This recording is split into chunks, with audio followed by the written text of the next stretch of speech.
सत श्री अकाल, मैं सुजीत सिंह और पवन बुलेट अम्बाला में आपका स्वागत है। तो आज बात करेंगे फ्यूल इंजेक्शन वर्सेस कार्बोरेटर की। तो भाई बहुत फोन आए कि यार फ्यूल इंजेक्शन कर दिया बुलेट को, EFI में आ गया, सही है गलत है, कार्बोरेटर है कैसा है। तो भाई बताना चाहता हूँ कि सिर्फ फ्यूल की सप्लाई ही चेंज की है, इंजन वही है, साइलेंसर लगा के वही आवाज बन जाएगी, नहीं बन जाएगी, क्या है क्यों है। तो बहुत क्वेरियां हैं, सही है गलत है, आज इसके बारे में बात करेंगे। तो फ्यूल इंजेक्शन वर्सेस कार्बोरेटर, इसको हम 10 पॉइंटों के ऊपर पहला कॉस्ट। कॉस्ट आपको ही पता होगा कि फ्यूल इंजेक्शन थोड़ा सा महंगा है और कार्बोरेटर थोड़ा सा सस्ता है।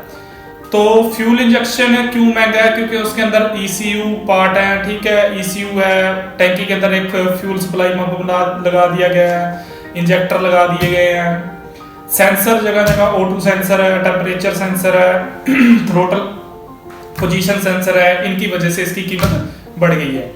और कार्बोरेटर कुछ नहीं है, सिर्फ एक मैकेनिकल डिवाइस है जो जिसके बारे में सब जानते हैं कि वो लगा होता था, कोई इसके अंदर इलेक्ट्रॉनिक पार्ट नहीं होते थे, कुछ नहीं होता था, सिर्फ एक कार्बोरेटर होता था।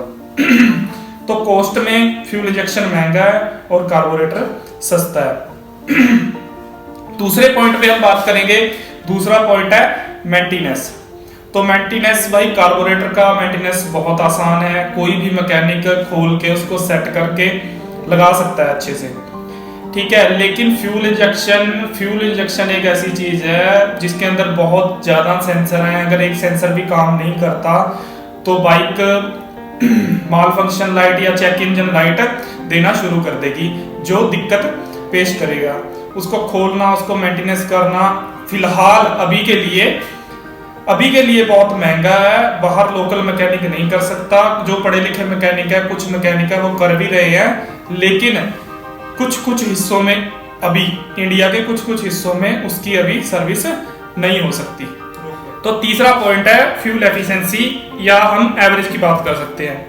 तो कार्बोरेटर की एवरेज फ्यूल इंजेक्शन से थोड़ी सी कम है। कम क्यों है? क्योंकि उसको हम सेट कर देते थे एक अमाउंट में। आपने देखा होगा कि एक स्क्रू टाइप चीज होती थी, मैकेनिक को बोलते थे भाई एवरेज कम दे रहा है, इसको एवरेज सही कर दे, तो वो एक स्क्रू को टाइट या लूज करके उसकी एवरेज सही कर देता था। लेकिन फ्यूल इंजेक्शन के अंदर जो सेंसर, टेम्परेचर सेंसर लगे हुए हैं, O2 सेंसर लगे हुए हैं, तो ECU को सिग्नल जाता है कि फ्यूल बढ़ाना है, कम करना है, इंजन की परफॉर्मेंस कैसी है, इंजन कौन से टेम्परेचर में काम कर रहा है, इंजन के ऊपर लोड कितना है, उसके अकॉर्डिंग वो फ्यूल को कम या ज्यादा करता रहता है। मतलब फ्यूल की वेस्टेज नहीं होती। कार्बोरेटर के अंदर एक अमाउंट सेट कर दिया जाता था, चाहे वो लोड में चल रहा है, चाहे वो फ्रीली इंजन होकर चल रहा है, लेकिन वो उतनी ही डेंसिटी में पेट्रोल कंज्यूम करता रहता था। लेकिन फ्यूल इंजेक्शन में ऐसा नहीं है, फ्यूल इंजेक्शन में कम ज्यादा ECU अपने आप कर देता है। Point number 4, pickup. Fuel injection bike की पिकअप थोड़ी सी ज्यादा है अकॉर्डिंग टू कार्बोरेटर की थोड़ी सी लो है। लो क्यों है? क्योंकि कार्बोरेटर एक मैकेनिकल डिवाइस है, जो मतलब कि एक प्रेशर से फ्यूल को अंदर नहीं भेज सकता। आपको सबको पता ही है कार्बोरेटर कैसे वर्क करता है। लेकिन फ्यूल इंजेक्शन में आप जब फ्यूल पंप उसको प्रेशर से इंजेक्टर के अंदर भेजता है और इंजेक्टर उसको पूरे प्रेशर से इंजन के पिस्टन के ऊपर जब स्प्रे करता है, तो उससे पिकअप बहुत इंक्रीज होती है और फुल अमाउंट में जो फ्यूल उसके अंदर जा रहा है वो प्रॉपर तरीके से बर्न होने के बाद एक अच्छी एवरेज प्रोड्यूस करता है। Point number 5, cold start. तो कोल्ड स्टार्ट क्या है? जैसे आपने ठंड में बाइक बाहर खड़ी कर दी है, तो कार्बोरेटर बाइक के अंदर ये होता था कि सुबह स्टार्ट होने में बड़ी दिक्कत पेश करता था। आपको चौक लगानी पड़ती थी, चौक लगाने के बाद फिर बाइक को थोड़ी देर स्टार्ट आइडल स्पीड पे छोड़ना पड़ता था, फिर उसकी चौक बंद करके फिर आप ड्राइव के लिए ले जाते थे। लेकिन फ्यूल इंजेक्शन में ऐसा नहीं है। फ्यूल इंजेक्शन के अंदर चौक नाम की कोई चीज ही नहीं है, क्योंकि वो उस पर काम करता ही नहीं। वो डायरेक्ट एयर एक साइड से लेता है, दूसरी साइड से इंजेक्टर फ्यूल इसके अंदर इंजेक्ट करता है, जिससे उसकी कोल्ड स्टार्ट में बहुत ज्यादा सही परफॉर्मेंस है। तो कोल्ड स्टार्ट में इंजेक्टर कार्बोरेटर के मुकाबले बढ़िया है। पॉइंट नंबर 6 है इंजन परफॉर्मेंस। तो इंजन परफॉर्मेंस फ्यूल इंजेक्शन की ज्यादा अच्छी है अकॉर्डिंग टू कार्बोरेटर, क्योंकि उसके अंदर इतने सेंसर लगे हुए हैं। जैसे मैंने आपको बताया O2 सेंसर उसके साइलेंसर के अंदर लगा रखा है।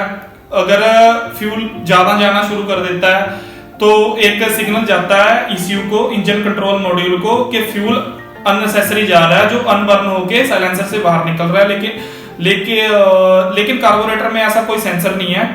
कार्बोरेटर के अंदर जो अमाउंट सेट कर दी गई है एक बार, वही अमाउंट में पेट्रोल जाता रहेगा।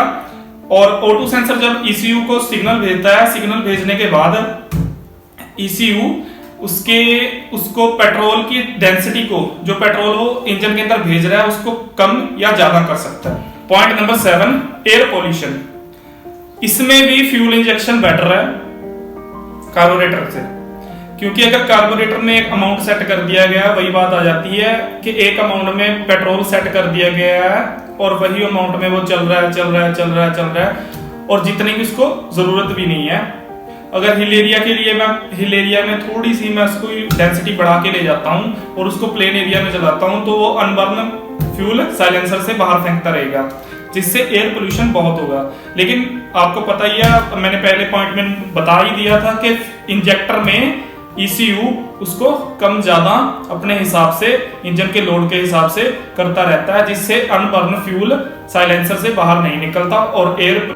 Point number 8 vehicle cost. अब इसके अंदर EFI कार्बोरेटर से मात खा जाता है, क्योंकि EFI जो बाइक है उसका व्हीकल कॉस्ट कार्बोरेटर के मुकाबले ज्यादा है।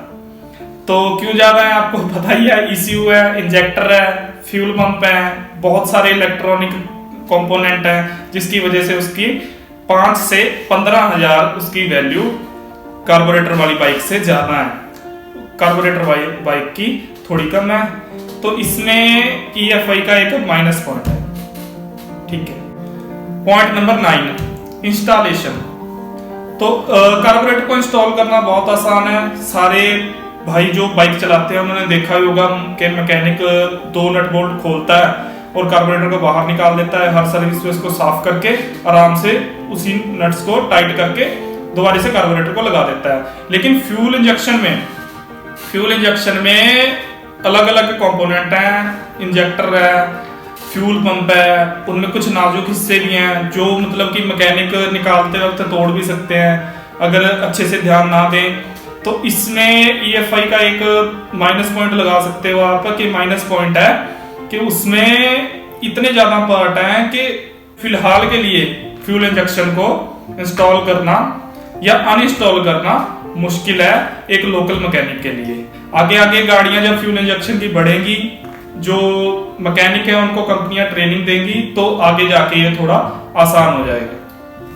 तो पॉइंट नंबर 10 लाइफ में कार्बोरेटर EFI से बहुत आगे है, क्योंकि उसके अंदर कोई मूविंग पार्ट नहीं है। और मेरे पास 92 मॉडल यामा है, तो उसका कार्बोरेटर अभी तक बिल्कुल ओके सेट काम कर रहा है। बहुत पुरानी से पुरानी बाइकें आती हैं हमारे पास, 82 है, 71 है, ऐसी बाइकें आती हैं, उनके कार्बोरेटर बिल्कुल एक्यूरेट निकलते हैं। तो फ्यूल इंजेक्शन इस मामले में थोड़ा सा मात खा जाता है, उसकी लाइफ थोड़ी कम है। मैं ये नहीं कहता कि फ्यूल इंजेक्शन सिस्टम भी ऐसे 1-2 साल में ही खराब हो जाएगा, ऐसा कुछ नहीं है। उसकी भी लाइफ अच्छी है, लेकिन अगर उसको मेंटेनेंस अच्छा मिलेगा, तो अगर आप फ्यूल इंजेक्शन सिस्टम की मेंटेनेंस अच्छी करते हैं तो उसकी भी लाइफ काफी हद तक अच्छी है। लेकिन उसमें पार्ट्स इतने ज्यादा होने की वजह से कुछ ना कुछ गड़बड़ आती रहती है, और वो पार्ट आप चेंज करके उसमें जा सकते हो। तो लास्ट में मैं यही कहना चाहूंगा, अगर आप मेरा पॉइंट ऑफ व्यू लो कि आप कार्बोरेटर वाली बाइक लेना चाहोगे या फिर EFI वाली, तो मैं तो अपना जो पॉइंट ऑफ व्यू देना चाहता हूं कि EFI वाली बाइक ही अच्छी है फिलहाल के कंडीशन के हिसाब से। कार्बोरेटर वाली बाइकें भी बुरी नहीं है। कार्बोरेटर वाली बाइक लगा लो, कार्बोरेटर एक पुरानी टेक्नोलॉजी हो चुकी है। जैसे हम पहले 1100 नोकिया का फोन यूज करते थे, लेकिन अब हम एप्पल का 12 यूज कर रहे हैं।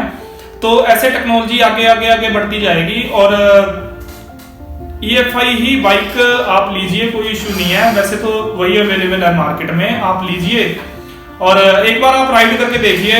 लड़के बोलते थे कि नहीं सर मेरे को तो पुरानी ही दिलवा दो, चाहे कार्बोरेटर वाली कोई दिक्कत नहीं, मेरे को 11 मॉडल दिलवा दो, 12 मॉडल दिलवा दो, मेरे को पुरानी ही बाइक दिलवा दो। तो मैं आपको भी यही सजेस्ट करता हूँ, मैं आपको भी यही सजेस्ट करता हूँ कि एक बार एजेंसी में आप जाइए और उसकी टेस्ट ड्राइव लीजिए। टेस्ट ड्राइव लेने के बाद आपका मन जरूर बदल जाएगा। और वीडियो अच्छी लगी है तो लाइक और सब्सक्राइब जरूर कर दें। Thank you.